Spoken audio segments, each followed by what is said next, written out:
In this video, I'm going to discuss topic 1.6, which is determining limits using algebraic manipulations, and also 1.7, which is selecting procedures for determining limits.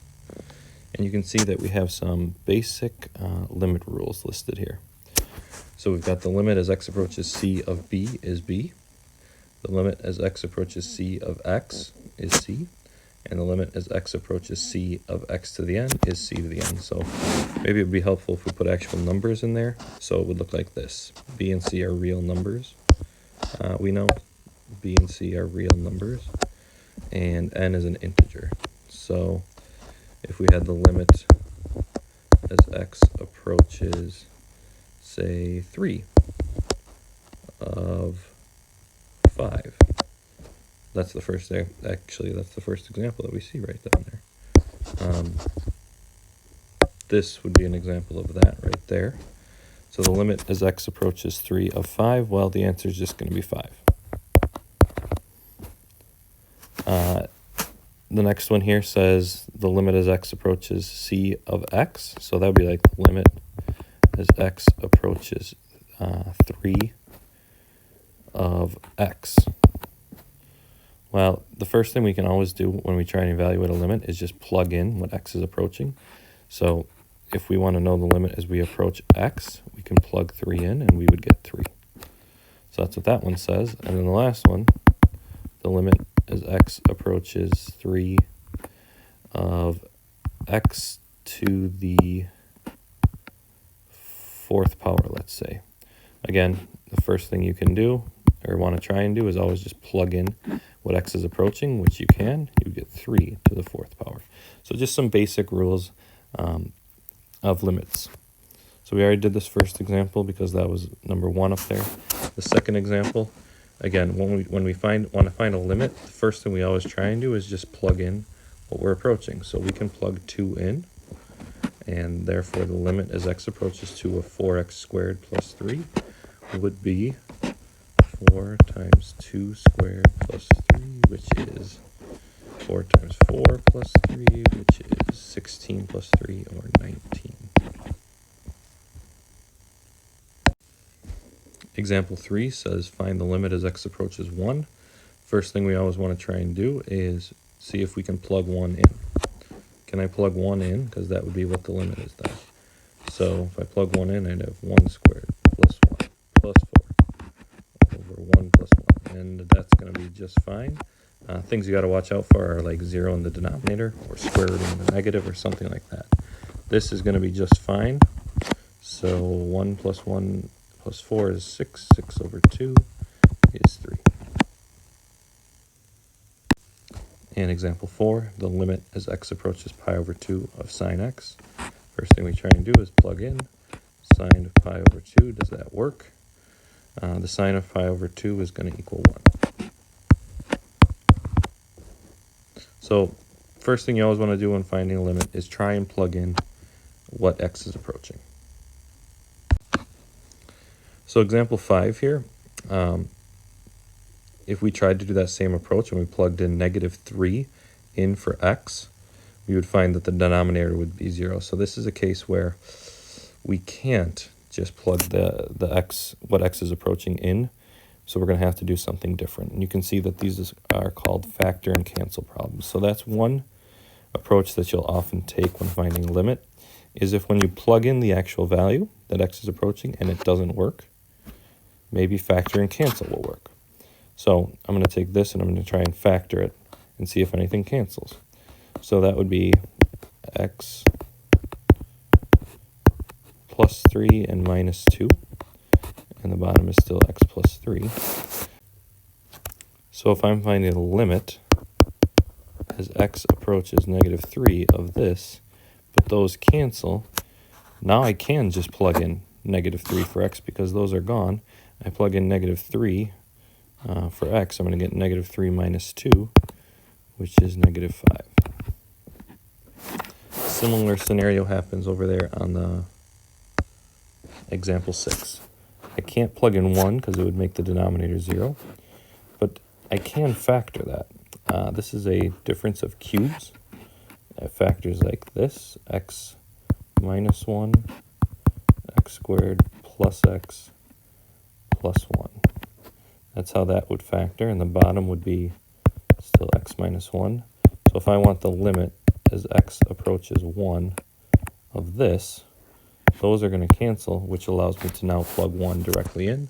1 plus 1 plus 1 is 3.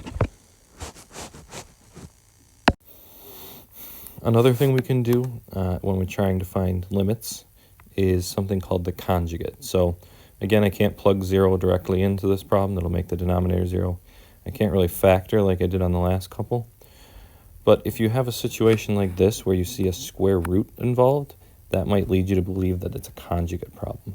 So what you're going to do is you're going to take the conjugate of this. Remember, a conjugate's the same thing, but instead of the minus in between the two values, you're going to put a plus.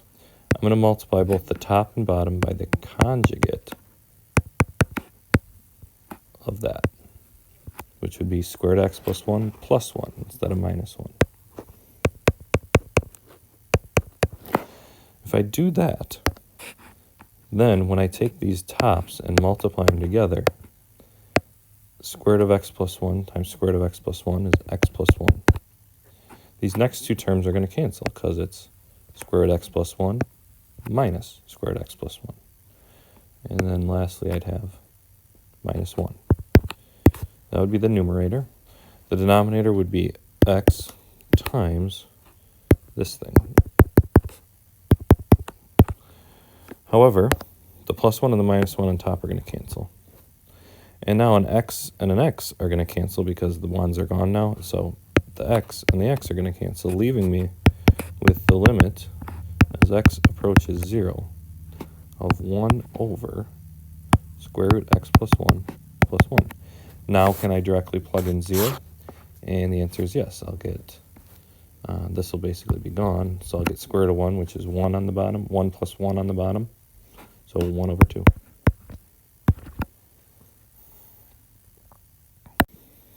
This situation is a fraction action problem. You can see how we have a fraction within a fraction. So whenever we see something like that, obviously you can't just plug in 0 in this case. If we could, we'd be done. But 0 would make the denominator 0. So I'm going to try and take these top two and get them to have a common denominator so I can combine them. The only way to do that is to multiply the bottom of this one by x plus 3. I should say the top and bottom by x plus 3. And the top and bottom of this one by 3. So now I'm going to have 3 over 3x plus 3 minus x plus 3 over 3x plus 3. So now I have those denominators the same on the top, so I can combine them. And I could write it as, well, I'd have to subtract both of these, remember. So it would be 3 minus x minus 3 over 3x plus 3 over x. And those 3's are going to cancel out on the top. So a 3 and a minus 3. So I'm left with a negative x on top. And instead of dividing by x down here, what I could do is multiply by the reciprocal. So I'm going to take negative x over 3x plus 3, which is this portion. And instead of dividing it by x, I'm going to multiply it by 1 over x, multiply by the reciprocal. You can see that these x's then cancel out. And I'm left with that. And remember, this was all the limit as x approaches 0. Now that those x's cancel out, I should be able to directly plug in 0, and I'll get negative 1 over 9.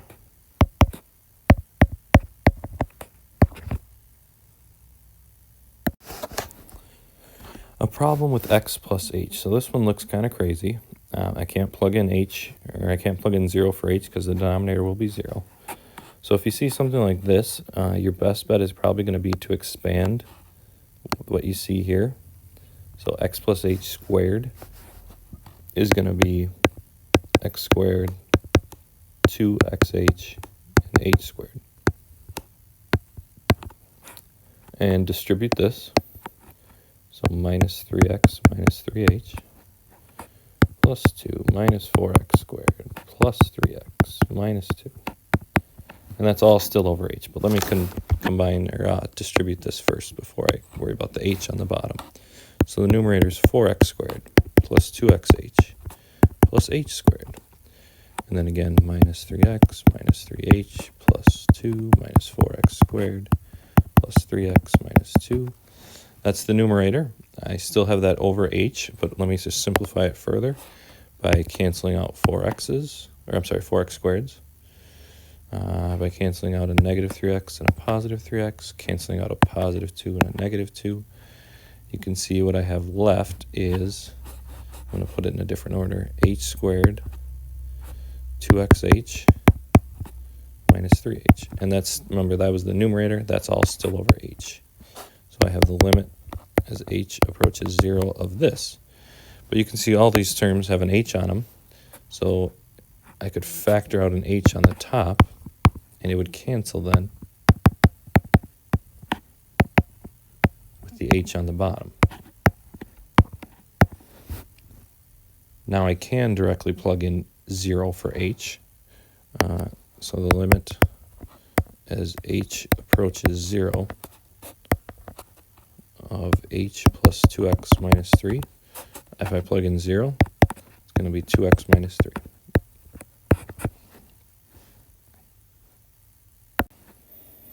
And the last one, it says find the limit as x approaches 2 of f of x, and that's f of x. It's a piecewise function. So it's 3x squared minus 1 when x is larger than 2. It's 5x plus 2 when x is less than 2. So we need to know what is the limit as x approaches 2 from the positive side, and what is the limit as x approaches 2 from the negative side, and do they match up? So as I approach 2 from the positive side, I'm going to be using this function.